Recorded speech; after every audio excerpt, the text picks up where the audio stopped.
আল্লাহ রাব্বুল আমিন বললেন, নবী আমি মুমিনদেরকে ডাক দিয়ে বলি নাই, আমি মুসলমানদেরকে ডাক দিয়ে বলি নাই, আমি আরবদেরকে ডাক দিয়ে বলি নাই, আজমদেরকে ডাক দিয়ে বলি নাই, আমি কিয়ামত পর্যন্ত অনাগত মানুষকে ডাক দিয়ে বললাম, ইয়া আইয়ুহান নাস قد جاءتكم موعظة من ربكم وشفاء لما في الصدور।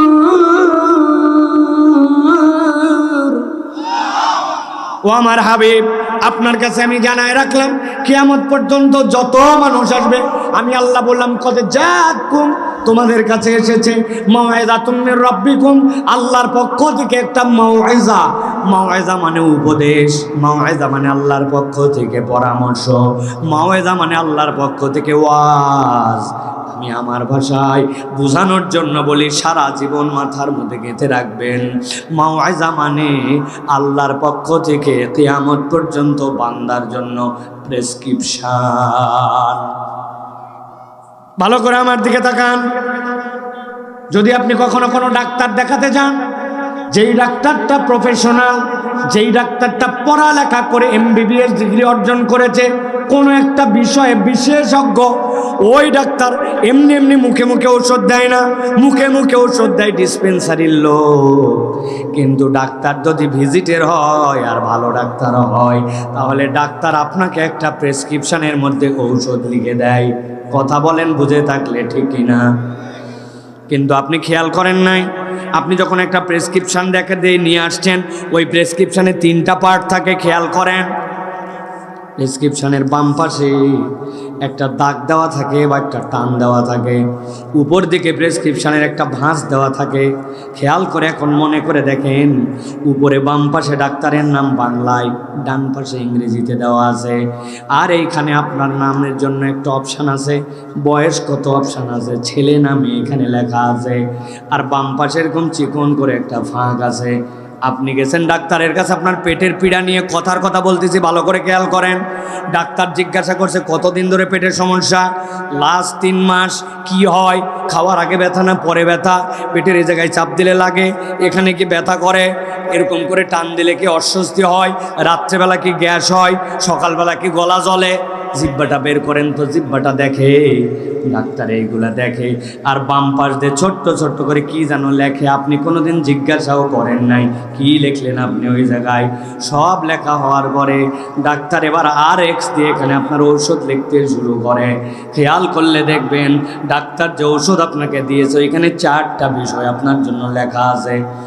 1 নম্বর ঔষধের নাম দেওয়া আছে, 2 নম্বর ঔষধের পাওয়ার কত লেখা আছে, 3 নম্বর দেওয়া আছে ওষুধটা খাওয়ার আগে খাবেন না পরে খাবেন, আর 4 নম্বর লেখা আছে ওষুধটা চলবে কতদিন, 7 দিনের ডোজ নাকি 1 মাসের ডোজ নাকি 14 দিনের ডোজ।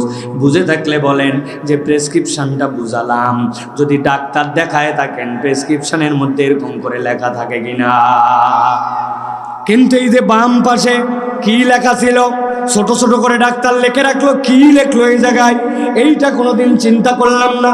ডাক্তার যদি পড়ালেখা করা হয়, ডেডিকেটেড ডাক্তার হয়, তাহলে বাম পাশে ডাক্তার আপনার যে রোগ আইডেন্টিফাই করছে, আপনার যে রোগটা ওনার মেডিকেল সায়েন্সে ধরা পড়ছে, আপনাকে বলে নাই, কিন্তু বাম পাশে নোট দিয়ে লিখে রাখছে যে এই রোগটা আমি মনে করে এই ঔষধগুলা দিলাম।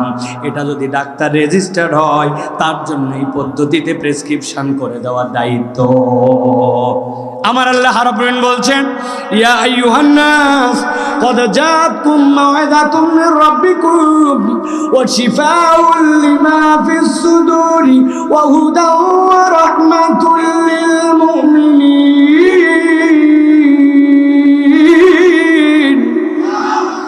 আল্লাহ বলছেন, ও দুনিয়ার মানুষ, কিয়ামত পর্যন্ত যত মানুষ আসবে, আমি আল্লাহ রাব্বুল আলামিন তোমাদেরকে বললাম, আল্লাহর পক্ষ থেকে এটা তোমাদের জন্য প্রেসক্রিপশন। তার কত ধরনের রোগ, কত ধরনের সমস্যা, কত ধরনের কি, সেই ব্যক্তি জানে না, কিন্তু স্রষ্টা হিসাবে আমি আল্লাহ জানি। আমি জেনে বুঝে আমার বান্দাকে জানায় রাখলাম, কিয়ামত পর্যন্ত তোমার যত রোগ, তার জন্য ট্রিটমেন্ট এই কোরআনুল কারীম। সুবহানাল্লাহ। এই ওয়াজ শুনে সাতক্ষীরার কোনো এক লোক আমাকে বিপদে ফেলতে পারে, চলে আসছে আমার কাছে, হুজুর আপনি বলছেন কোরআন প্রেসক্রিপশন, বহুদিন ধরে এই জায়গায় একটা দাউদ হয়েছে, দেখেন ভালো হয় না, আর মাজা এটা ব্যথা, কত ডাক্তার দেখালাম সারে না। এই দাউদের ওষুধ আর আপনার মাজা ব্যথার ওষুধ দিয়ে আপনি যাবেন। বুঝে থাকলে বলেন, এই লোক যদি আমার কাছে আসে ঝামেলা আছে না নাই? আমি বুঝানোর জন্য বলছি, কনসেপ্ট পরিষ্কার করেন, দিলটা খুলে দিয়ে রিল্যাক্স করে বসেন, কথাগুলো আজকে কলিজার মধ্যে গেঁথে নিয়ে যাবেন। এখন ওই লোক আসছে দাউদের ট্রিটমেন্ট নিতে আর মাজা ব্যথার ট্রিটমেন্ট নিতে। আমি যদি আপনার কাছে বলি ভাই সরাসরি দাউদের কোন মলম লাগাবেন আর মাজার কোন ট্রিটমেন্ট দিবেন, এইটাকে কোরআনে আছে নাকি? নাই।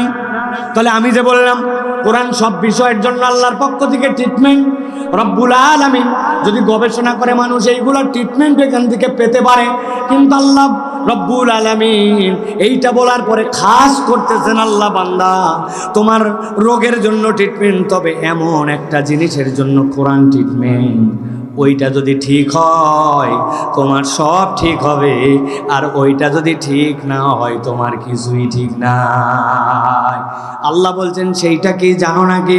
আল্লাহ বলছেন শিফাউল লিমা ফিস সুদূর। ও বান্দা, আমার নবী তোমাদেরকে জানায় রাখলো, ইজা সলুহাত সলুহাল জাসাদু কুল্লু ওয়া ইজা ফাসাদাত ফাসাদাল জাসাদু কুল্লু আলা ওয়া হিয়াল কলব। দুনিয়ার তোমার সব ঠিক, কিন্তু তোমার অন্তরের ডাক্তারি করার দুনিয়াতে কেউ নাই। তোমার অন্তর যদি ঠিক হয় তুমি জান্নাতে যাওয়ার উপযুক্ত, রোগ নাই। আর তোমার দুনিয়ার সব ঠিক আছে, কিন্তু তোমার অন্তর যদি রোগগ্রস্ত হয় তাহলে জান্নাতে যাওয়ার মতো তুমি ফিট নও, ঠিক না? ভালো করে বোঝেন, অন্তর যদি আপনার ঠিক না হয় আপনি আল্লাহর কাছে জান্নাতে যাওয়ার ফিটনেস পাবেন না। আপনি কতগুলা ঘেরের মালিক, আপনি কত টাকার মালিক, আপনার পাওয়ার কতদিন ক্ষমতায় ছিলেন, কি পরিমাণ বাহাদুরি দেখাইছেন, দুনিয়ায় কয়টা বাড়ি, কয়টা নারী, চেহারা কেমন, এইগুলো একটাও জান্নাতে যাওয়ার কারণ নয়। আল্লাহ বলতেছেন জান্নাতে যাওয়ার কারণ হচ্ছে তোমাদের মধ্যে থেকে ওই ব্যক্তিগুলার ওই যোগ্যতা। আল্লাহ বলতেছেন যেই মানুষগুলা আল্লাহকে কতটুকু ভয় করে এই মানদণ্ডে উন্নীত হবে তারাই জান্নাতে যাবে। আর জান্নাতে যাওয়ার মানদণ্ডে উন্নীত হওয়ার জন্য অন্তরটা কোরআন দিয়ে ঠিক হতে হবে। অন্তর ঠিক না হলে ওই ব্যক্তির জান্নাতে যাওয়া সম্ভব নয়।